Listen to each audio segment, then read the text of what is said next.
Break के बाद स्वागत है। आखिरी दौर में है हम चर्चा के। अरुण जौहर जी, आपके पास आना चाहेंगे। क्या अब तक ये निर्धारित हो गया होगा, वोटर्स ने अपना दिमाग बना लिया होगा कि किसको वोट देनी है? क्या इसके बाद कोई स्थिति बदल सकती है, और बदल सकेगी तो किस आधार पर बदल सकती है, किसके पक्ष में जा सकती है, किसके खिलाफ जा सकती है? देखिए, अभी जैसा आप चर्चा में कह रहे थे कि फरीदाबाद इलाके में कांग्रेस की एमएलए काफ़ी ज़्यादा रहे या इंडिपेंडेंट भी जो रहे वो कांग्रेस को सरकार में शामिल हैं या समर्थन कर रहे हैं। जी जी। लेकिन आज पूरे देश में कांग्रेस का ग्राफ बहुत नीचे गिर चुका है जी। अब जो मतदाता वो किसी भी इलाके का है जहां से कांग्रेस का एमएलए भी है जी, वहां का मतदाता कांग्रेस को वोट देने वाला नहीं है, क्योंकि इनकम्बेंसी फैक्टर है, उनके खिलाफ है सारा माहौल जी। तो ये कोई स्थानीय मुद्दों पर चुनाव नहीं लड़ा जा रहा है, ये देश के स्तर पर ये लोकसभा का चुनाव लड़ा जा रहा है। और कांग्रेस का ग्राफ, कांग्रेस की बड़ी मुश्किल से 100 सीटें आने की संभावना है। तो ऐसे में मैं नहीं समझता फरीदाबाद का वोटर जो कि दिल्ली के बिल्कुल नजदीक का बड़ा जागरूक है वो हर हालत में बीजेपी का ही समर्थन करेगा, क्योंकि एनडीए की सरकार बनने की पूरी संभावना है इस देश में इस बार। जी, तो मतलब आपका मानना है कि मन बना चुके होंगे लोग, दिमाग में कर लिया होगा कि वोट आखिरकार इन्हीं को देनी है। संजीव पांडे जी, मन बना चुके होंगे, यहाँ से कोई स्थिति बदल सकती है अगर कहीं से कोई कोशिश की जाए, किसी भी पार्टी की तरफ से की जाए, वो चाहे बीजेपी की तरफ से की जाए, अगर उसको अपनी थोड़ी बहुत ढील ढाल नजर आ रही है, या फिर कांग्रेस की तरफ से अपना ग्राफ उठाने की कोशिश हो, या फिर इनेलो की तरफ से जगह बनाने की कोशिश हो।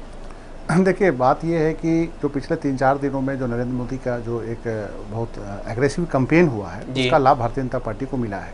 बीच में टिकट बंटवारे को लेकर जो विवाद हुआ था, भाजपा जो नीचे जाती हुई नजर आ रही थी, वो फिर भाजपा ने उसको गेन किया, जी, वापस एकजुटता नहीं, वो नरेंद्र मोदी के कारण वो सारे विवाद जो है अब नीचे नजर आ रहे हैं। दूसरा जो एक आपने बहुत अहम क्वेश्चन पूछा था, मैं उसका जरूर जवाब देना चाहूँगा कि जो विधानसभा में विधायकों का होना, कांग्रेस के विधायकों का, देखिए अब एक ये कि अमेठी में कांग्रेस के पास एक विधायक नहीं है, तो क्या हम मान लें कि राहुल गांधी चुनाव हार जाएंगे? जी। या सोनिया गांधी चुनाव हार जाएंगी? वहां भी कांग्रेस के विधायकों का वोट टोटा है, वहां पे समाजवादी पार्टी, वहां भी एक भी विधायक नहीं है।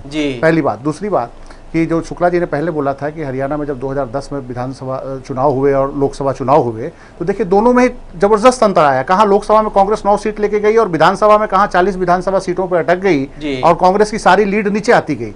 तो एक तो होता है कि जो मुद्दे होते हैं, और दूसरा आप कांग्रेस के विधायक क्या करेंगे? अगर हाईकमान ने कह दिया कि लीड दिलाओ, तो लीड क्या, हाईकमान को महंगाई बढ़ी है तो विधायक क्या करेंगे बेचारे? विधायक जनता को क्या कैसे कन्विंस करें कि आप कांग्रेस को वोट दो, अगर महंगाई कांग्रेस नहीं कंट्रोल कर पाई है, भ्रष्टाचार को लेकर कांग्रेस कोई बहुत सफल कार्रवाई नहीं कर पा रही है, तो इसमें विधायक कुछ नहीं कर सकते हैं। विधायक एक सीमा तक जनता को समझा सकते हैं, लेकिन गैस सिलेंडर 1200 रुपए वाला 400 रुपए अगर विधायक जी नहीं दिलवा पाए तो लोग तो पूछेंगे ना, भैया कि 400 रुपए वाला सिलेंडर 1200 रुपए में दे रहा था उस समय, तो तू आया नहीं, अब तो करा है वोट दे दो। तो ये सब अहम कुछ सवाल जो जनता के द्वारा उठाए जाएंगे, उसमें विधायक बेचारे उनके हाथ बहुत बंधे हुए हैं, वो कुछ नहीं कर सकते। अब कांग्रेस हाईकमान चाहे कि अब ये कर देंगे वो कर देंगे। अब जब इनके बड़े नेता ही चुनाव लड़ने से भाग रहे हैं राष्ट्रीय स्तर पे, एक कांग्रेस का सांसद गाजियाबाद से नोएडा से नॉमिनेशन करके भाग गया और मनीष तिवारी चुनाव लड़ने को तैयार नहीं हुए, पी चिदम्बरम चुनाव नहीं लड़ने को तैयार हुए, तो उसमें विधायकों का बहुत ज्यादा भूमिका अब नहीं रह जाती है। एक नेशनल मूड के साथ जनता चलती है, उसमें विधायक बहुत कुछ ज्यादा नहीं कर सकते। जी अजय शुक्ल जी, स्थिति तय हो चुकी है? बिल्कुल, इसमें कोई दो राय नहीं है।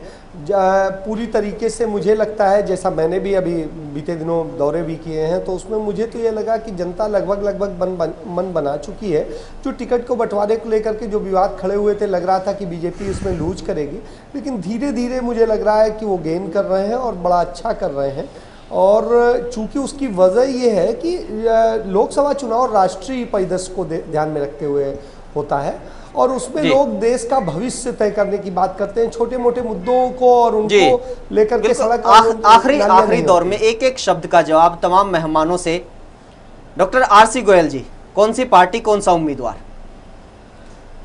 देखो जी, सबसे पहले तो मुझे लगता है यहाँ से कृष्ण पाल गुर्जर नंबर 1 रहेंगे, कांग्रेस नंबर 2 पे रहेगी, इनेलो नंबर 3 पे रहेगी, और आप बीएसपी नंबर 4 पे रहेगी। अरुण जौहर जी, मैं सहमत हूँ डॉक्टर आरसी गोयल साहब के ये जो इन्होंने अपना इवेल्यूएशन किया है।